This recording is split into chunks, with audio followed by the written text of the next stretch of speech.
नमस्कार दोस्तों, स्वागत है आप लोगों का मेरे चैनल के अंदर। चलिए देखते हैं निफ्टी 50 आज कैसे कामकाज किया है और कल कैसे कामकाज कर सकते हैं। दोस्तों, कल हम लोगों ने डिस्कस करके रखा था कि अगर निफ्टी 50 नीचे आते हुए 16,173 के नीचे एक भी रेड कैंडल का क्लोजिंग कर दे तो हम डेफिनेटली यहाँ पे पी के पोजीशन में एंट्री करेंगे। पर आज मार्केट ओपन होते ही ऑलमोस्ट 300 पॉइंट का एक गैप डाउन मार्केट में हमें देखने को मिला।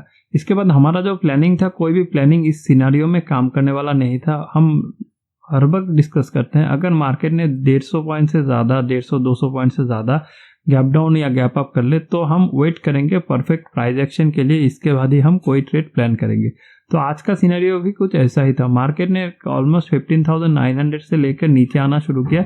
इसके बाद ये कंटिन्यूअसली इसी जोन के अंदर, एक जोन के अंदर आपको यहाँ पे क्लियरली दिख रहा है, ये एक जोन बनाया मार्केट ने और इस जोन के अंदर मार्केट कंटिन्यूअस ट्रेड हो रहा था। यहाँ पे दो चीज हमारे लिए देखने लायक चीज है। मैं थोड़ा सा आप लोगों को यहाँ पे दिखा देता हूँ। आपको यहाँ पे दिखेगा मार्केट एक उल्टा टाइप का, एक रिवर्स टाइप का head and shoulder pattern formation किया। इसके हिसाब से मार्केट को ऊपर जाना चाहिए था, पर मार्केट ने जाके क्या किया, यहाँ पे आपको ये क्लियरली दिख रहा है, ये एक रेजिस्टेंस जोन था। इस रेजिस्टेंस जोन पे जाके मार्केट ने यहाँ पे एक रिजेक्शन कैंडल बनाया। इस कैंडल के बारे में हम हर दिन का हमारा जो एनालिसिस होता है उस एनालिसिस में हम डिस्कस करते ही हैं कि अगर ऐसा कोई रिजेक्शन कैंडल बनाए तो मार्केट में नीचे जाने की प्रोबेबिलिटी रहता है। तो यहाँ पे फिर से हमें पता चल गया कि मार्केट एक नीचे जा सकता है। फिर मैं वेट करता रहा, मुझे चाहिए था कि मार्केट इस रेंज को ब्रेकआउट करे। तो मार्केट ने जब भी यहाँ पे इस रेंज को ब्रेकआउट किया, यहाँ पे इस कैंडल से मार्केट ने यहाँ पे ब्रेकआउट किया, तो यहाँ पे मेरा एंट्री हो गया था 16,000 बोलते बोलते आदत से बढ़ गई है, तो 15,800 का मैंने यहाँ पे पी में एंट्री कर लिया था। और मेरा स्टॉप लॉस ये जो आपको दिख रहा है, ये दो कैंडल के यहाँ पे वीक है, इस वीक के थोड़ा सा ऊपर मैंने डाल दिया था। ये मेरा एसएल जो था ऑलमोस्ट 15,780, ये मेरा एसएल था। फिर मार्केट फिर से यहाँ से रिवर्स गया। मैं रेडी हो गया था कि अब मुझे निकलना है, पर मार्केट जाके मेरा एसएल को टेस्ट नहीं किया। फिर मार्केट नीचे की तरफ आया और नीचे की तरफ मेरा टारगेट एकदम कम था, क्योंकि मार्केट ऑलरेडी 300 पॉइंट का डाउन कर चुका है। इसके बाद मार्केट के पास रेंज ही नहीं बचता। फिर भी मैंने ये ट्रेड लिया। मैंने तो सुबह सोच ही लिया था कि आज कोई ट्रेड करने वाला नहीं हूँ मैं, फिर भी यहाँ पे मुझे प्राइस एक्शन दिखा तो मैं ट्रेड में एंट्री कर लिया। और यहाँ पे मेरा 15,700 जब भी मार्केट ने टच किया, मैं साथ ही साथ इस ट्रेड से निकल गया। फिर आपको यहाँ पे दिख रहा है मार्केट फिर से यहाँ से एक रिजेक्शन कैंडल उल्टा साइड का बनाया, फिर यहाँ पे थोड़ा सा नीचे आया, फिर ये कंटिन्यूअसली अप साइड और इसी जोन के अंदर ये क्लोजिंग दे दिया है। तो आज का ट्रेड यही था। यही एक ही ट्रेड मेरा यहाँ पे आज पूरा दिन में बना, और वो भी बहुत रिस्की ट्रेड था, बहुत, क्योंकि मार्केट इस रेंज के अंदर वोलेटाइल क्रिएट कर रहा था। तो मैंने प्लान ही कर लिया था, अगर मेरा जाए तो 20 से 25 पॉइंट कैसे जाएगा, इससे ज़्यादा नहीं जाएगा, और आएगा तो 50-60 पॉइंट का आ जाएगा। तो मुझे सिर्फ यहाँ पे 60 पॉइंट का एक कंटिन्यूअस प्रॉफिट मिला है। तो चलिए अभी देखते हैं हम कल के लिए कैसे प्लान कर सकते हैं। दोस्तों, अगर कल के दिन मार्केट फ्लैट ओपन करे और फ्लैट ओपन करते हुए मार्केट नीचे की तरफ मोमेंटम करना शुरू करे, ऐसा मोमेंटम नहीं होगा, मार्केट थोड़ा सा यहाँ से ऊपर जाएगा, जाने के बाद फिर से ऐसा ये जो रिजेक्शन कैंडल यहाँ पे मार्केट ने बनाया है, वैसा सेम कैंडल मार्केट इस रेंज के अंदर बना सकता है। अगर मार्केट ने ऐसा एक रिजेक्शन कैंडल का क्लोजिंग दिया इस रेंज को टेस्ट करते हुए, तो हम डेफिनेटली यहाँ पे पी के पोजीशन में एंट्री करेंगे। आपको याद रखना है, आपका स्टॉप लॉस 16,000 बोलने का आदत अभी तक नहीं गया है, तो 15,820 के ऊपर होना चाहिए। आपका एसएल 820 से ऊपर होना चाहिए, और यहाँ पे 20 से 30 पॉइंट से ज़्यादा का एसएल आपका नहीं होना चाहिए। मैक्सिमम स्टॉप लॉस आपका 20 से 30 पॉइंट का होना चाहिए। अगर मार्केट ने ऐसा एक भी रिजेक्शन कैंडल यहाँ पे बना दिया तो हम फिर से यहाँ पे एंट्री करेंगे। इसका हमारा एसएल इसका हाई रहेगा, यानी कि 15,820 के ऊपर, और इसके बॉडी में हम एंट्री करेंगे। फिर इस ट्रेड को हम नीचे की तरफ होल्ड करेंगे। यहाँ पे 15,700 हमारा पहला टारगेट बनेगा। 15,700 हमारा पहला टारगेट बनेगा, यानी कि स्विंग तक का हमारा टारगेट बनेगा। अगर मार्केट यहाँ पे थोड़ा सा टाइम स्पेंड करने के बाद 700 के नीचे बता रहा हूँ, अगर मार्केट 700 के नीचे क्लोजिंग दे और इसके बाद थोड़ा सा टाइम स्पेंड करे, जैसे कि यहाँ पे टाइम स्पेंड किया है या यहाँ पे थोड़ा सा टाइम स्पेंड किया, ऐसे अगर टाइम स्पेंड करने के बाद फिर से मार्केट ब्रेकआउट करे, तो 15,600 टू 15,500 इस तक का एक टारगेट हमें मिल सकता है। पर एक चीज़ यहाँ पे मैं बताना चाहूँगा, चांसेस बहुत हाई रहेगा कि मार्केट 15,500 को टेस्ट करने के बाद एक शार्प अपसाइड रिजेक्शन लेके फिर से मार्केट अपसाइड जा सकता है, और कल के दिन ये टारगेट हमें मिलेगा वैसा भी कोई गारंटी नहीं है, क्योंकि मार्केट में प्रोबेबिलिटी है कि मार्केट नीचे आएगा। अगर ऐसा सिनेरियो मार्केट ने बना ले तो डेफिनेटली मार्केट नीचे आएगा, और इस सिनेरियो में हमें 15,600 तक का एक टारगेट कल के दिन आराम से मिल सकता है। अगर मार्केट फ्लैट ओपन करके नीचे की तरफ आना शुरू करे 15,600 टू 15,500 पहला टारगेट, यहाँ पे 15,600 हमारा टारगेट 1, और नीचे की तरफ अगर इसको भी ब्रेकआउट करे तो 15,500 तक का हमारा टारगेट 2 रहने वाला है। अगर मार्केट इस जोन को भी ब्रेकआउट करे, यानी कि 15,700 को ब्रेक करके अगर मार्केट नीचे आ जाए तो हमें डेफिनेटली ये टारगेट देखने को मिल सकता है। और कैंडल का फॉर्मेशन ऐसा होना चाहिए, या तो ऐसा एक फॉर्मेशन करे कैंडल का, एक रिजेक्शन कैंडल, या मार्केट यहाँ पे जाके एक एम फॉर्मेशन करके नेकलाइन को ब्रेकआउट करे, तो ऐसा ट्रेड हम ले सकते हैं।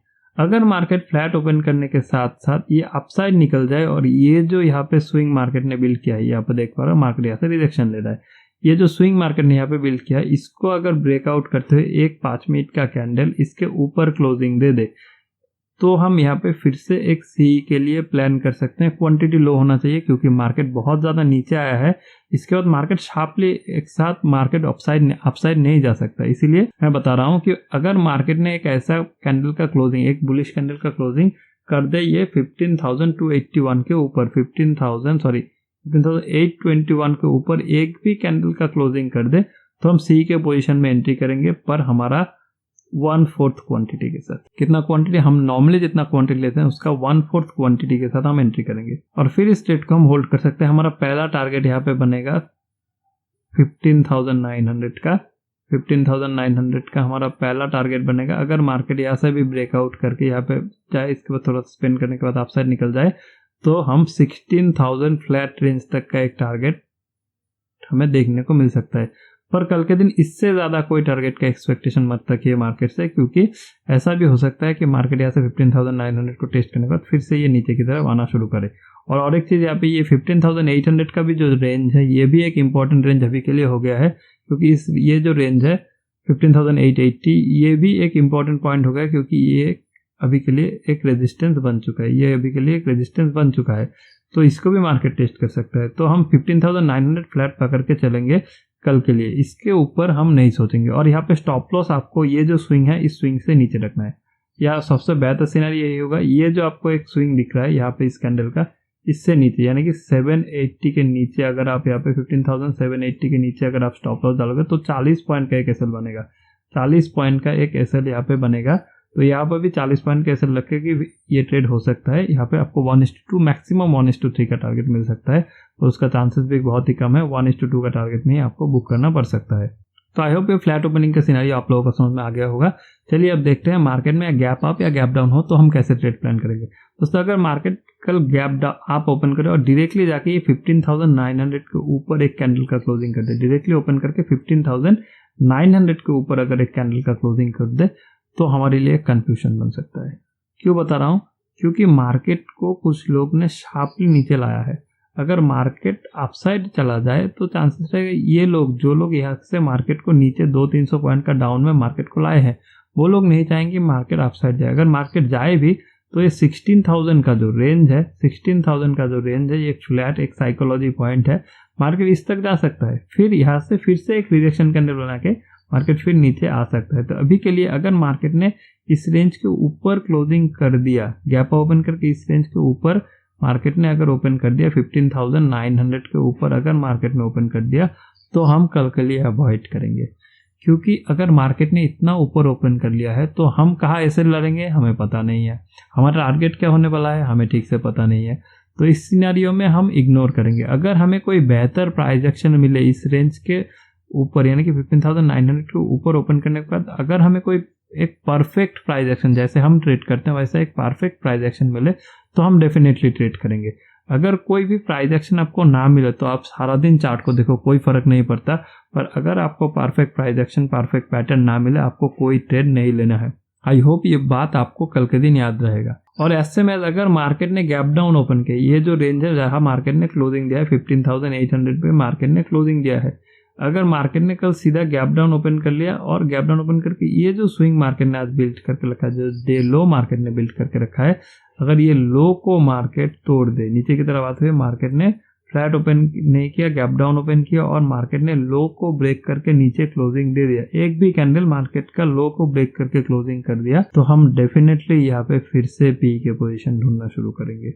हम डेफिनेटली की पी के पोजीशन ढूंढना शुरू करेंगे। हम थोड़ा सा वेट करेंगे, अच्छा प्राइस एक्शन मिले तो भी चलेगा, नहीं तो मार्केट यहाँ पे थोड़ा सा अगर टाइम स्पेंड करने के बाद ब्रेकआउट कर दे, हम पी में एंट्री कर जाएंगे। यहाँ पे 15,650 हो या 15,000 या 15,700 को आपको जो पसंद है वैसे पी में आप एंट्री कर जाओ, और स्टॉप लॉस उतना ही रहेगा, मैक्सिमम 20 to 40 पॉइंट का है, इससे ज़्यादा नहीं। और हमारा टारगेट यहाँ पे सेम रहने वाला है, नीचे की तरफ 15,600 पहला टारगेट, और इसके नीचे भी अगर मार्केट ब्रेक करे तो 15,510 या 15,500 आप फ्लैट पकड़ सकते हो। ये तक का हमारा ये टारगेट 1, ये टारगेट 2 रहने वाला है। अगर मार्केट फ्लैट करके अपसाइड निकल जाए तो बेहतर है।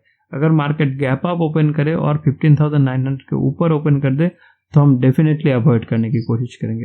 अगर मार्केट ने गैप अप ओपन किया और गैप अप ओपन करते हुए यहाँ पे मैं आपको थोड़ा सा दिखा देता हूँ, ये जो मैंने लाइन ड्रॉ करके रखा है सेम इस जोन के अंदर जाके, यानी कि ये जोन बनेगा आपका 15,000। अगर मार्केट गैप ओपन करके ये 15,882 या 880 इस पोजीशन में जाने के बाद एक भी रिजेक्शन कैंडल यहाँ पे बनाए, या यहाँ पे जाने के बाद मार्केट एक एम शेप फॉर्मेशन करे और इसके बाद नेकलाइन को ब्रेक करके नीचे आए, तो इस पोजीशन में हम पी के पोजीशन ढूंढ सकते हैं। मार्केट गैप अप ओपन करने से हम सिर्फ पी के पोजीशन ढूंढेंगे। बेहतर सिनेरियो अगर ऐसा ही होगा कि अगर आप अवॉइड कर सकते हो तो बेहतर है। अगर मार्केट इस रेंज में 15,882 के रेंज में जाने के बाद एक भी रिजेक्शन कैंडल यानी कि बियरिश कैंडल या एम पैटर्न ये बनाए तो हम पी के पोजीशन यहाँ पे बना सकते हैं। हमारा पहला टारगेट बनेगा इस 18,000 तक का। अगर इसको ब्रेक करके मार्केट नीचे आए तो यहाँ पे टारगेट बनेगा 15,700 तक का। 15,800 को ब्रेक करे तो 15,700। इस सिनेरियो में हमारा टारगेट 1 बनेगा 15,800। अगर फिर से नीचे ब्रेकआउट करे तो 15,700 हमारा टारगेट 2 बनेगा। आई होप ये सिनेरियो आपको क्लियरली समझ में आ गया होगा। अगर इससे इतर कोई भी ट्रेड बने, यानी कि मार्केट ने इससे भी ऊपर गैप अप कर ले, मार्केट इससे भी नीचे गैप डाउन ओपन कर ले, तो आपको प्राइस एक्शन ही देखना है। गैप अप करे तो थोड़ा सा संभल के, अगर गैप डाउन करे तो अच्छा प्राइस एक्शन मिले तो आपको कोई ट्रेड लेना है, नहीं तो इग्नोर करो, क्योंकि मार्केट ने 300 पॉइंट का गैप डाउन मारा है और इसके बाद भी मार्केट नीचे आया है, तो ये बात आपको ध्यान रखना है। तो आई होप ये पूरा सिनेरियो आप लोगों को समझ में आ गया होगा। तो आज के लिए इतना ही, थैंक यू।